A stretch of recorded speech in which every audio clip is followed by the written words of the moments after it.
Gas ৰোধ হোৱাৰ পিছতো আমাৰ গেছ ৰোধ হ'ল, কিন্তু তাৰ পাছতো আমাৰ প্ৰব্লেমখিনি শেষ হোৱা নাই। আমাৰ জীৱনৰ যুদ্ধখন এতিয়াহে বেছি টাফ হৈছে। আমি কেনেকৈ আছোঁ, আমাৰ হাঁহ কুকুৰাৰ পৰা আদি কৰি আমাৰ বহুতখিনি দিগদাৰ, আমাৰ অভাৱ অনাটনৰ পৰা বহুতখিনি আমি হেৰিয়ৰ মুখামুখি হ'বলগীয়া হৈছে। তাৰ লগতে দল সংগঠনবিলাক সেই তেতিয়াই আহিলে। তাৰ পাছত যেতিয়া এই গেছ ৰোধ হ'ল, কিন্তু তাৰ পাছৰ পৰা তেওঁলোকক খবৰ লোৱা আমি দেখিবলৈ পোৱা নাই। তেওঁলোক মানে সেই তেতিয়াই আহি প্ৰতিবাদ কৰিলে, হয় আমাৰ কাৰণে প্ৰতিবাদ কৰিলে, হয় আমাৰ কাৰণে তেওঁলোকে যুঁজিলে দল সংগঠনবিলাকে, কিন্তু তাৰ পাছতো তেওঁলোক আমাৰ মাজলৈ আহিব লাগিছিল, যে খবৰ এটা ল'ব লাগিছিল। তাৰ পিছতো আমাৰ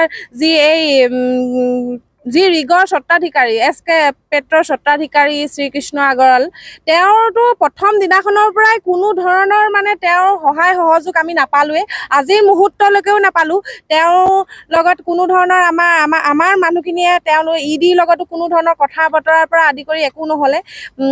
আৰু তেওঁক এটাই কথা ক'ব বিচাৰিছোঁ, আপুনি নাহিলে ঠিক আছে, নাহিলে, কিন্তু আমাৰ যিখিনি ক্ষতি হৈছে তাৰ ক্ষতিপূৰণ আমি অনুৰোধ নহয়, আমি আচলতে তেওঁক দাবী জনাইছোঁ যে আমাক সোনকালে ক্ষতিপূৰণ দিয়ক। আৰু যিহেতু মানুহ বহুত বেমাৰত পৰিছে, পৰহি এজন মানুহ বহুত দুখীয়া, তেওঁ আচলতে যেনে তেনে দুবেলা দুমুঠি খাই জীয়াই থাকে, তেওঁ বেমাৰত পৰিলে, এই গেছৰ পৰাই তেওঁ বেমাৰত পৰিছে। অলপ আগলৈ এই ৰিগটোৰ পৰা দুঘৰমান পাৰ হৈ তেওঁ ঘৰ পায়। তেওঁ এতিয়া অৱস্থা সংকটজনক। সেইকাৰণে তেওঁৰ সম্পূৰ্ণ চিকিৎসা কৰিবৰ কাৰণে বিনামূলীয়া চিকিৎসাৰ আমি দাবী অনুৰোধ কৰিছোঁ, তেওঁক যাতে ভালকৈ চিকিৎসা প্ৰদান কৰিব পাৰে। ONGC গাড়ীয়ে নি পিনি তেওঁক জয়সাগৰ মেডিকেলত পেলাই থৈ দিলে। তাৰ পাছত কোনো খবৰ নাই, তেওঁ কি হৈছে কি নাই হোৱা কোনো খবৰ নাই। যিহেতু দুখীয়া মানুহ, এতিয়া তেওঁ মানে অভাৱ অনাটনে তেওঁ আচলতে পইচা পাতিৰ পৰা বহুত তেওঁ দিগদাৰ হৈছে।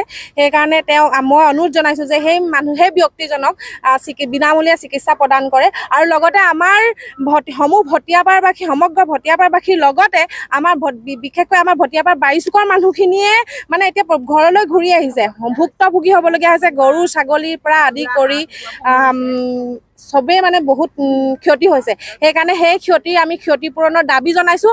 লগতে অনুৰোধ জনাইছোঁ মুখ্যমন্ত্ৰী ডাঙৰীয়া আৰু লগতে SK পেট্ৰৰ লগতে ONGC কৰ্তৃপক্ষক আমি অনুৰোধ জনাইছোঁ, এনেকুৱা বাৰিচুকত যিটো ঘটনা হ'ল, নেক্সট যাতে কোনো ঠাইত এনেকুৱা ঘটনা নঘটে, তাৰ কাৰণে আপোনালোকে চকু দিব, যাতে আপোনালোকে উন্নত মানৰ সা সঁজুলি ব্যৱহাৰ কৰি এনেকুৱা তৈল খননবোৰ কৰে, যাতে তাৰ প্ৰতি আপোনালোকে চকু দিবলৈ মই অনুৰোধ জনালোঁ। আৰু বাৰংবাৰ কৈছোঁ, মানে হাজাৰ বাৰ কম, আমাৰ যি ক্ষতি হৈছে সেই ক্ষতিপূৰণৰ সোনকালে আমাক ক্ষতিগ্ৰস্ত মানুহখিনিক ক্ষতিপূৰণ দিয়ক সোনকালে। কাৰণ আমাৰ মানুহখিনিয়ে এতিয়া অভাৱ অনাটনৰ পৰা আদি কৰি বহুত মানে কষ্টৰে নিজৰ জীৱনটো যুঁজ দি আছে। সেইকাৰণে সোনকালে আপোনালোকে ক্ষতিপূৰণৰ আপোনালোকক দাবী জনাইছোঁ। আৰু এতিয়া যিজন শ্ৰীকৃষ্ণ আগৰৱাল, তেওঁ আচলতে শ্ৰীকৃষ্ণ নহয়, তেওঁ এজন অসুৰ, তেওঁ এজন দানৱ। তেওঁ আমাক প্ৰথম দিনাখনৰ পৰা আমাৰ লগত কোনো সহযোগেই নকৰিলে, আজি মুহূৰ্তলৈকে সহযোগ নকৰিলে। সেইকাৰণে তেওঁক কৈছোঁ, আপুনি এজন মানুহ নহয়, আপুনি এজন দানৱ, আপুনি এজন অসুৰ।